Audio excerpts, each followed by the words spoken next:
La Segunda Guerra Mundial es a día de hoy el conflicto bélico más grande en toda la historia de la humanidad, el cual vio millones de combatientes de todas las nacionalidades que desde luego necesitaban el equipamiento necesario para entrar en combate, subir montañas y marchar durante cientos de kilómetros, por lo que el calzado que utilizaron fue en extremo importante a la hora de tener una maquinaria de guerra eficiente. Sin los zapatos adecuados, los soldados se exponían no solamente a la incomodidad, sino a varias enfermedades tan desagradables y mortales que también tendrán su respectiva mención a lo largo de este material, por lo que el día de hoy veremos algunas botas utilizadas por los principales contendientes de este conflicto, donde analizaremos sus fortalezas, debilidades y los escenarios en los que fueron puestos en servicio. Así que señores, los acompaña su anfitrión de Auslanda y comencemos.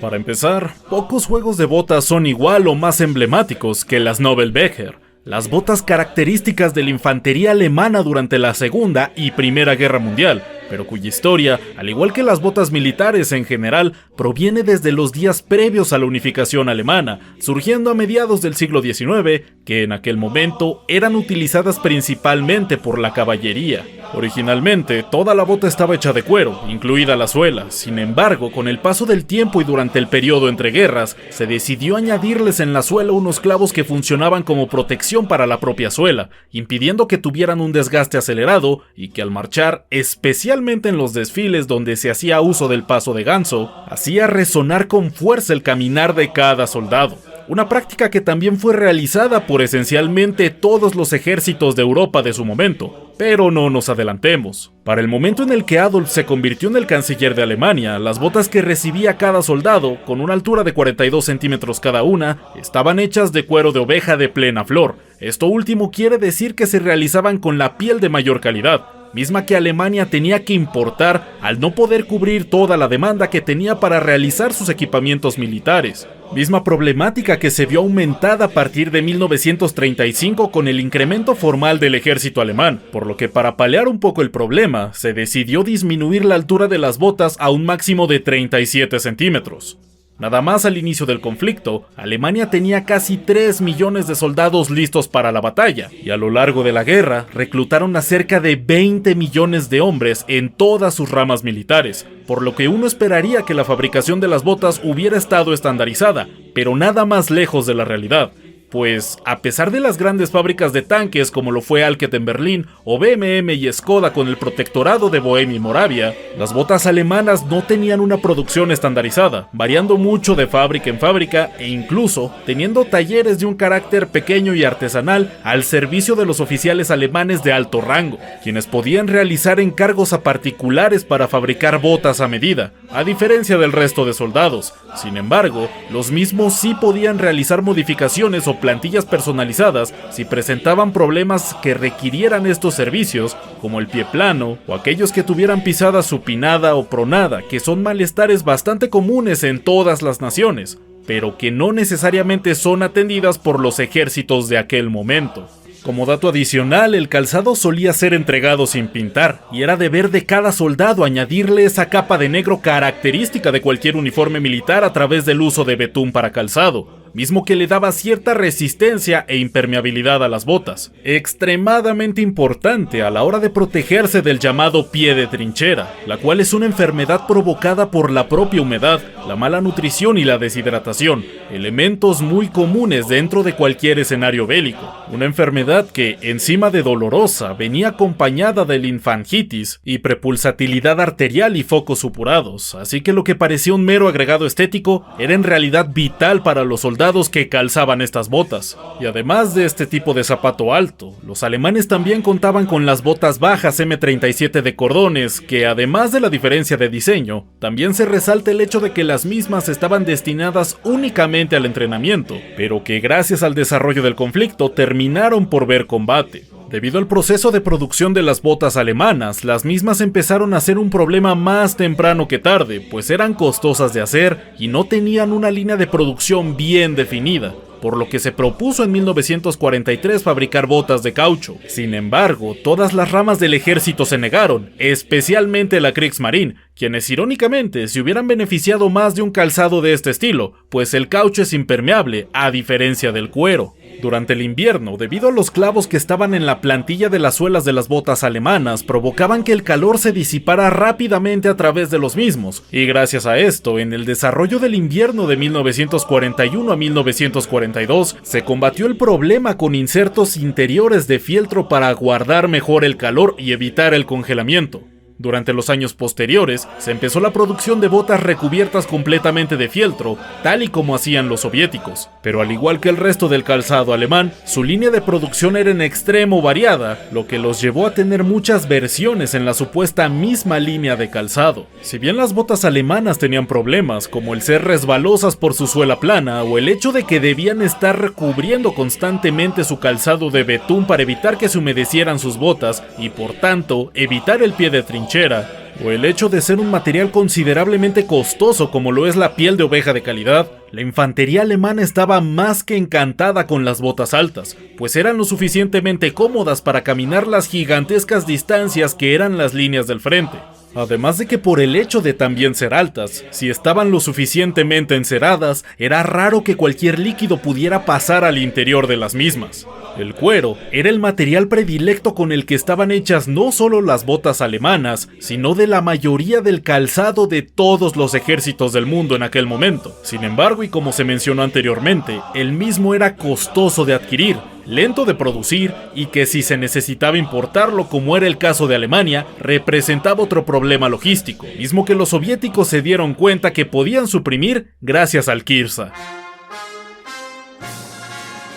El Kirsa es un tipo de cuero artificial que busca imitar a la piel de cerdo y que necesita materiales comunes y de amplia disponibilidad para su producción, por lo que era el material perfecto para la realización del calzado soviético, pues recordemos que en total, el Ejército Rojo llegó a ver un total superior a los 30 millones de soldados entre sus filas, por lo que no era una opción tratar de equipar a los mismos con cuero natural, ya sea de alta o de baja calidad. El Kirsa comenzó su utilización para la producción de botas desde 1939, teniendo cientos de miles de botas de ensamble barato, y hay que señalarlo bastante pobre, listos para la guerra de invierno, lo cual se convirtió en un aliado involuntario para los finlandeses, quienes ya sabemos, lograron defenderse con maestría de un entonces inexperto y débil ejército soviético. Otro punto débil del Kirsa, además del frío, está el hecho de que era un material inflamable, pero como punto positivo, tenían una impermeabilidad superior a la del cuero natural, y también era un material menos denso y por tanto más ligero.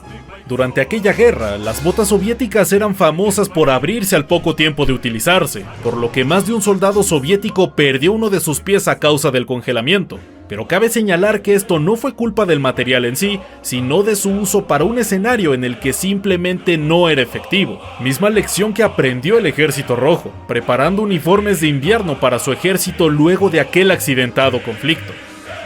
Si bien el debut de este material fue malo por la situación en la que fue puesto, durante lo que los rusos hoy día conocen como la Gran Guerra Patriótica, el Kirsa permitió equipar a cada soldado con un par de botas, que si bien no eran cómodas debido a que estaban armadas directamente con clavos para sostener las suelas, no como un refuerzo a la suela como en el caso de los alemanes, no, sino que estaban metidos dentro de la estructura de la bota, y que se podían sentir por parte de sus ocupantes. Su fácil y barata producción junto con la maquinaria de guerra soviética a pleno funcionamiento permitió que los mismos tuvieran un par de botas siempre disponible para todos sus soldados. Cuando la Segunda Guerra Mundial terminó, los soviéticos tuvieron una pérdida económica considerablemente fuerte, al igual que esencialmente todas las naciones europeas, por lo que la producción de las botas ensambladas con Kirsa no solamente continuó durante los años próximos, sino que se mantuvo como el estándar del Ejército Rojo durante toda la existencia de la Unión Soviética, y que terminó por ser sustituido hasta finales de los años 90 en Rusia, cuando la Unión Soviética ya había desaparecido. Si bien estamos hablando de probablemente las botas más incómodas del conflicto, a nivel estratégico fueron todo un éxito. Finalmente, las botas que utilizó el ejército estadounidense son el ejemplo perfecto de lo que se puede lograr con recursos de calidad y una potente industria militar, pues las botas con las que marcharon los soldados de los Estados Unidos durante la Segunda Guerra Mundial estaban hechas con cuero de alta calidad, similar al de los alemanes, pero a diferencia de los mismos, las suelas estaban hechas de caucho, debido a que en aquel momento el cuero no era un material muy abundante, por lo que se apoyaron en la goma para producir las botas pertenecientes al uniforme M1943. A diferencia de los alemanes, el ejército estadounidense producía sus botas a través de acuerdos comerciales con distintas empresas zapateras de su momento, como la entonces Brown Shoe Company, mientras que las suelas eran producidas por B.F. Goodrich, sí, la misma empresa que se dedica a construir llantas. Cabe destacar que de esta misma suela, y a diferencia de la mayoría de las botas militares de su momento, los modelos estadounidenses contaban con un patrón que funcionaba a manera de agarradera, que sumado al material del que estaban realizadas, evitaban el deslizamiento, presente en las botas alemanas y soviéticas, por ejemplo, lo cual las hacía mejor para evitar el deslice durante el combate en zonas mojadas, con pendientes o aceitosas. Una peculiaridad de estas botas es que su entresuela era considerablemente gruesa, mucho más que otras botas de la época, lo que permitía a los soldados estadounidenses tener una mejor estabilidad en cada paso y les daba una mayor resistencia al desgaste. Aunque debido al mismo grosor, también eran botas más pesadas que las que usaban tanto soviéticos como alemanes. Además de las botas presentes en las divisiones de infantería, los estadounidenses también tenían sus propias botas especializadas para paracaidistas que iban junto con el resto del uniforme M42, las cuales eran plenamente de cordones para ser abrochadas debido a que, estando bien amarradas, difícilmente se desprendían de su portador cuando saltaban de un avión. Aunque a diferencia de las M43, estas estaban realizadas completamente de cuero, las cuales se hicieron bastante famosas tanto por su estética como por su funcionalidad. Las botas que utilizaron los soldados durante la Segunda Guerra Mundial, si bien nos pueden parecer desactualizadas para hoy día, durante su momento representaron un avance tecnológico que fue permitido gracias a la experiencia obtenida durante la Primera Guerra Mundial,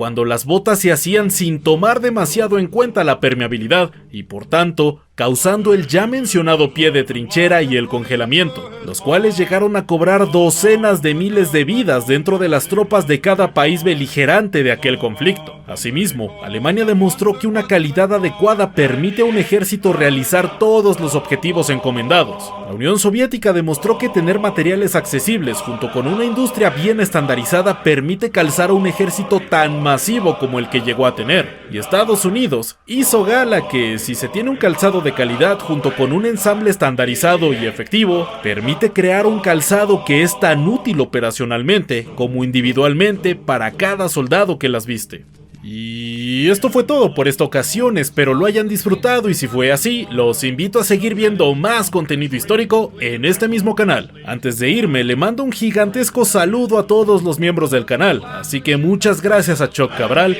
Esteban Fariño, Joel Aldair Hermosillo, Cap Ryan, Juan Pablo Rojas, Poker 113, Tucus, Henry Gael y Jorge García. Sin nada más que añadir, los acompañó de Auslanda despidiéndose, y ya nos veremos en el próximo combate.